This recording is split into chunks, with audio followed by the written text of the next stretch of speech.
আমার সাথে তার আইসিইউতে যে কথা হয়েছে, আমি বললাম যে তুমি কেন এই কাজ করতে গেলা? বলে আমার বাচ্চারা আমার সামনে সব পুইরা মারা যাচ্ছে, আমি এটা কিভাবে সহ্য করি। আমি সর্বোচ্চ চেষ্টা করছি বাচ্চাদের, কিছু বাচ্চা বের করছি, আরো কিছু বাচ্চা বের করতে গেছি, এমন সময় এক্সপ্লোশন আরো জোরে হয়ে আমি আর কিছু নেই।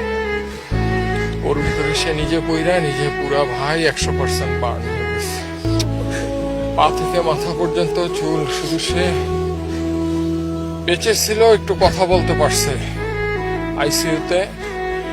তারা যখন চিকিৎসা নিছে এবং তাকে যখন লাইফ সাপোর্টে নেওয়ার আগ পর্যন্ত সে লাস্টে একটা কথাই বলছে যে আমার হাতটা একটু, ডান হাতটা দিয়ে বলছে আমাকে একটু শক্ত করে ধরো ডান হাতটা। আমি শক্ত করে ধরছি, ভাই ধরা যায় না, পুরা সব কিছু পুরা বুকের এখানে নিয়ে বললো তোমার সাথে আমার আর দেখা হবে না।